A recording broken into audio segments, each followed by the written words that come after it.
Hello everyone, and welcome to my YouTube channel. This is going to be just my quick thoughts on Christopher Nolan's The Odyssey. Normally, this would be like an out of the theater, quick reaction, but I saw the movie a few days ago, so it's a not so out of the theater reaction to it. Um, so yeah, Christopher Nolan, of course, has always been one of my favorite filmmakers currently working today. Ever since, Memento and Insomnia, Batman Begins, The Prestige, The Dark Knight, Inception, The Dark Knight Rises, Interstellar. And, he's just one of the best currently working. And so, needless to say, this is one of my most anticipated movies of the year. And for the most part, it didn't disappoint. It's pretty awesome. At 3 hours, it is a little overlong. Maybe they could have cut here and there, but now I'm not even sure. Now that I've had some time to think about it, I'm not even sure about that, actually. I kind of want to, I can't wait to watch this movie a second time, because there's one scene in particular that really makes you want to give this movie another watch, to see the hints and subtleties, particularly in Matt Damon's performance, of when, some of the big reveals happens, in this scene. And it's a scene that, packs an emotional punch, and is and the movie is highly engrossing most of the way through. It does take a little while to find its groove, but once it does, man, it's awesome. It's a visual feast.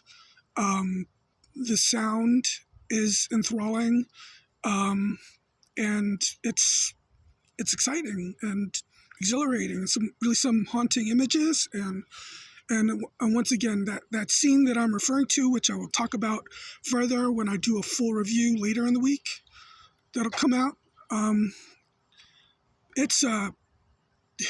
It really recontextualizes everything that came before, and that's why I'm actually really looking forward to giving the movie a second watch. Something I don't really usually do, but with this one, I think it's warranted. And yeah, it is one of the best movies of the year. I do love it. Like I said, the pacing kind of ebbs and flows. Some characters are underwritten.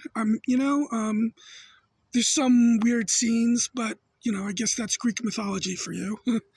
I don't read Greek mythology, so I'm not as familiar with a lot of the side characters that we meet throughout the movie.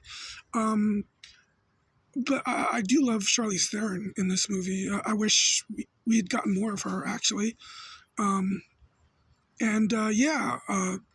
Those are my quick thoughts. It's definitely, if you're a fan of Nolan's, definitely worth checking out, especially on IMAX, because, like I said, it's a visually breathtaking movie. And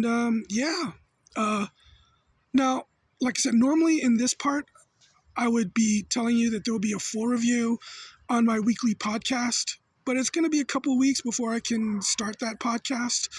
So instead, I'm probably going to just give, a quick, not quick, but a 5, maybe 10-minute video later in the week that's of a full review. I don't know how long it's going to be. It could be 5 minutes, it could be 10 minutes. But I'll go a little bit more in depth to my thoughts on this movie, and hopefully before then I'll also give it a second view, so that because I have a feeling I'm gonna like it even more. As much as I love it now, I think I'm gonna like it even more after watching it again. So those are my quick thoughts. The full review will be up later in the week. If you're watching this on Facebook or Instagram or TikTok, I'll post a link to my YouTube channel, and yeah, that's it. So until then, see you at the movies.